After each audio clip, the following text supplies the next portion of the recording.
అభ్యర్థి రాజశేఖరాన్ని గెలిపించాలి అని జగ్గంపేట ఎమ్మెల్యే జ్యోతుల నెహ్రూ అభ్యర్థన చేశారు. కూటమి పార్టీ తరపున పోటీ చేస్తున్న గ్రాడ్యుయేట్ ఎమ్మెల్సీ అభ్యర్థి పేరాబత్తుల రాజశేఖరానికి మొదటి ప్రాధాన్యత ఓటు వేయాలని జగ్గంపేట ఎమ్మెల్యే జ్యోతుల నెహ్రూ పాఠశాలలో ఉన్న గ్రాడ్యుయేట్ టీచర్స్ ని కోరారు.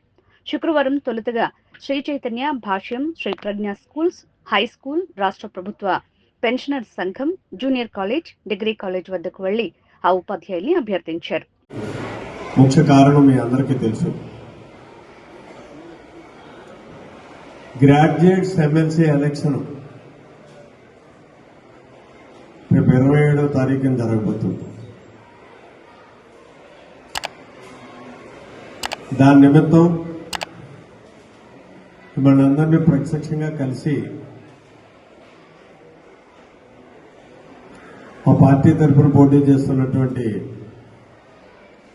రాజశేఖర్ గారికి మీ మద్దతు ఇవ్వమని చెప్పేసి అడగడం కోసం, అభ్యర్థించడం కోసం ఇక్కడికి రావడం జరిగింది. ఇదంతా విజ్ఞుడు, ఆలోచనాపరుడు. ముఖ్యంగా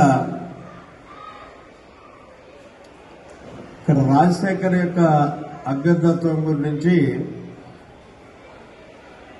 మీకు అంతగా తెలియకపోవచ్చు. రాజశేఖర్ గతంలో జడ్పీటీసీ చేశాడు, సౌమ్యుడు, గ్రాడ్యుయేట్,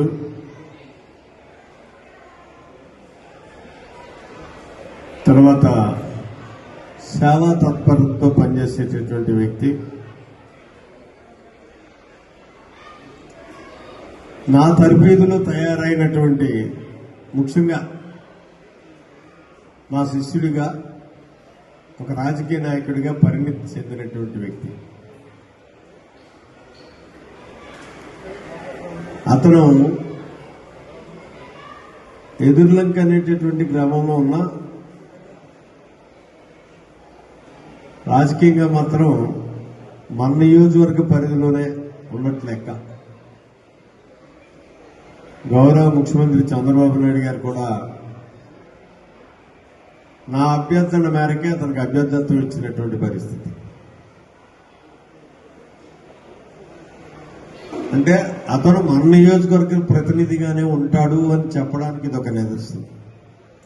విధానం ఈ రాష్ట్రంలో ఎలా ఉంది అన్న దానికి ప్రత్యేకించి మీకు నేను చెప్పకల్లా.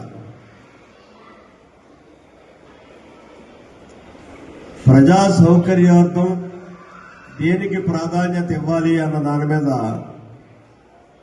ఇవాళ కూటమి ప్రభుత్వం, గౌరవ ముఖ్యమంత్రి చంద్రబాబు నాయుడు గారు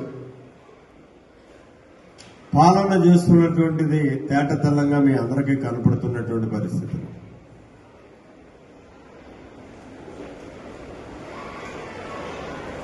మరి గత ప్రభుత్వ విధానాలు ఏ రకంగా ఉన్నాయి, దేనికి ప్రాధాన్యత ఇచ్చేవారు, ఏ వ్యవస్థని ముందుకు తీసుకెళ్లారు అన్నదాన్ని చూసుకున్నట్టయితే మన ఎన్నికలే నిదర్శనం. మీరందరూ ఎంత గట్టిగా వ్యతిరేకించి మమ్మల్ని ఈ స్థాయిలో నిలబెట్టారో అదే నిదర్శనం.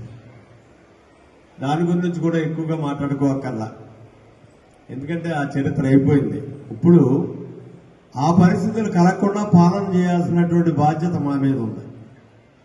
మళ్ళీ మీరెవ్వరూ మా మీద కోపగించకుండా సంతృప్తితో మళ్ళీ మమ్మల్ని మనస్ఫూర్తిగా ఆశీర్వదించేటటువంటి పాలన మీకు అందివ్వాలి. ఆ అందించేటటువంటి ధైర్యం, ఆ విధానంలో నడుస్తున్నటువంటి పరిస్థితి మీ అందరికీ తెలుసు.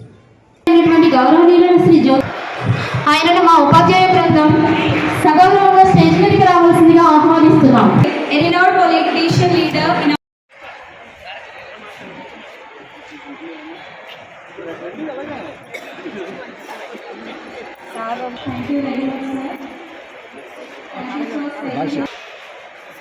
సార్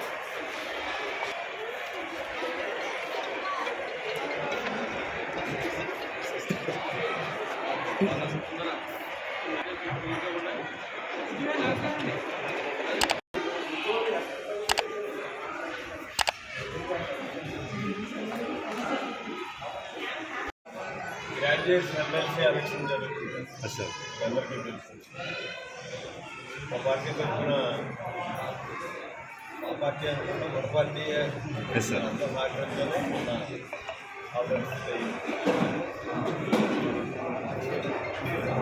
పార్టీ తరఫున 6,227 అందులో మీ దగ్గర